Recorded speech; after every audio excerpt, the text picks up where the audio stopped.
দর্শক, ঘরে ফেরা মানুষের খবর জানাতে রাজশাহী ও সিরাজগঞ্জ থেকে যুক্ত হচ্ছেন আমাদের সহকর্মী আবরার শাইর ও হীরক গুণ। শুরুতেই জেনে নেব রাজশাহীর খবর। আবরার।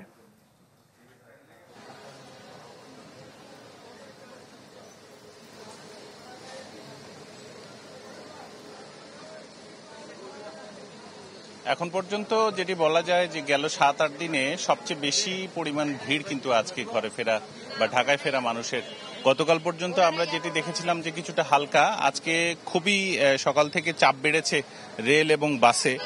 সকাল থেকেই যে ট্রেনগুলো ছেড়ে গেছে, আজকে কোনো ট্রেনেরই আসলে ছুটির দিন নেই, ফলে সিল্ক সিটি, বনলতা থেকে শুরু করে পদ্মা এবং ধূমকেতু সবগুলো ট্রেনেই উপচে পড়া ভিড় রয়েছে। এর বাইরে বাসের কথা যদি বলি, বাসে এখন পর্যন্ত সকালে এবং বিকালে উভয় সময়ে আমরা দেখছি যে প্রচুর পরিমাণে যাত্রী যারা ঢাকাতে যেতে চাইছেন, যেহেতু ছুটি একেবারেই শেষ সেহেতু পরিবার ছাড়া হলেও অনেকে কিন্তু অফিস ধরার জন্য কালকে অফিস সময় যাতে মিস না হয় সেই জন্য তারা যাত্রা পথে নেমেছেন এবং আজকে চাপ এবং বাস এবং রেলে সবচেয়ে বেশি চাপটা দেখা যাচ্ছে। যদিও গতকাল পর্যন্ত সেনাবাহিনীর পক্ষ থেকে এবং ম্যাজিস্ট্রেটের পক্ষ থেকে এই বাসের কাউন্টারগুলোতে অভিযান চালানো হয় যাতে অতিরিক্ত ভাড়া নেওয়া হচ্ছে কিনা সেই বিষয়টি পরিষ্কার হবার জন্য, তবে এই ধরনের কোনো ঘটনা দেখা যায়নি।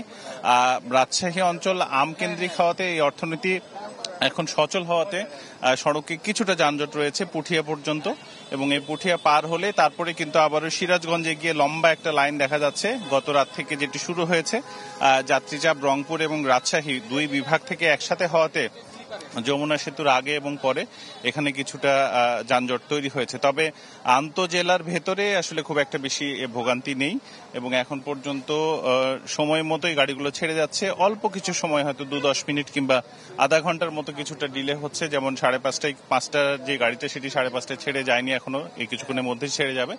তবে বলা যায় যে শিডিউল ঠিক আছে, রেলের শিডিউলও এখন পর্যন্ত ঠিক আছে, কোনো ধরনের ভোগান্তি কিংবা বিড়ম্বনা নেই এবং যাত্রীরা যারা আছেন তারা একটু বিলম্বে হলেও এখান থেকে আসলে ভালোভাবে যেতে পারছেন ঢাকাতে, এবং তারা বলছেন যে এখন পর্যন্ত ঢাকাতে পৌঁছানোটাই সবচেয়ে বড় চ্যালেঞ্জ, কারণ আগামীকাল থেকে এই চাপটা হয়তো থাকবে না, কিন্তু তারপরেও যারা ফ্যামিলি রেখে যাচ্ছেন তারা আবারও আগামীকাল থেকে ফিরতে শুরু করবেন। তো আপনাকে ধন্যবাদ। দর্শক, এবার চলে যাচ্ছি সিরাজগঞ্জে। হীরক।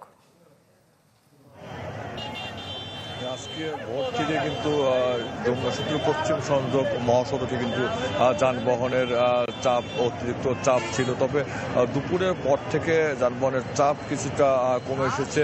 কিন্তু আমরা এখন বলছি ঠিক কড্ডার মোড়ে, যদি আপনাদের একটু দেখাই, দেখবেন যে কড্ডার মোড়ে কিন্তু হাজার হাজার যাত্রী তারা কিন্তু অপেক্ষা করছে যে তাদের রাজধানী ঢাকায় ফেরার পথে। যদি একটু দেখাই, দেখতে পারবেন যে এখানে কিন্তু এখন যানবাহনের চাপ অনেকটা কম থাকলেও কিন্তু এই যে কড্ডার মোড়ে কিন্তু হাজার হাজার যাত্রী তারা কিন্তু দীর্ঘক্ষণ ধরে অপেক্ষা করছে এবং ব্যবসা গরমেও কিন্তু তারা কিছুটা ভোগান্তি পোহাতে হচ্ছে। পাশাপাশি কিন্তু এখানে বাড়তি ভাড়া নেওয়ারও কিন্তু একটা অভিযোগ করছে সাধারণ যাত্রীরা, এবং অনেক যাত্রী কিন্তু আমরা দেখেছি, অনেক নারী পুরুষ শিশু সবাই কিন্তু আসলে অপেক্ষা করছে যে তাদের ঈদের ছুটি শেষে তারা কর্মস্থলে ফিরবে। তবে এই কড্ডার মোড়ে এসে কিন্তু তারা যানবাহনের জন্য অপেক্ষা করছে। যদি আপনারা দেখতে পাচ্ছেন যে পুরো কড্ডার মোড় জুড়েই কিন্তু যে হাজার হাজার যাত্রী তারা কিন্তু পরিবহনের জন্য অপেক্ষা করছে। আজকে ভোর থেকে কিন্তু দুপুর পর্যন্ত এই মহাসড়কে যানবাহনের কিন্তু অতিরিক্ত চাপ ছিল। আমরা যেটি দেখেছি যে যাত্রীবাহী বাসের পাশাপাশি কিন্তু সেখানে পণ্যবাহী truck, motor cycle, private car, যে যেভাবে পারছে সেভাবে কিন্তু আসলে তারা কর্মস্থলে ছুটে যাচ্ছে। তবে এখন বিকেল পর্যন্ত আমরা যেটি দেখেছি যে যমুনা সেতুর পশ্চিম সংযোগ মহাসড়কে যানবাহনের চাপ কিন্তু অনেকটাই কমে এসেছে। তবে যানবাহনের অপেক্ষায় কিন্তু রয়েছে কড্ডার মোড়ে। আমরা দেখেছি হাজার হাজার মানুষ তারা কিন্তু তাদের যে গন্তব্য রাজধানী ঢাকায় ফেরার জন্য কিন্তু তারা অপেক্ষা করছে। আর এই ছিল আসলে সিরাজগঞ্জ মহাসড়কের সর্বশেষ। হীরক, আপনাকে ধন্যবাদ। দর্শক, ঈদের ছুটি শেষে ঘরে ফেরা মানুষের খবরাখবর জানাচ্ছিলেন আমাদের সহকর্মীরা।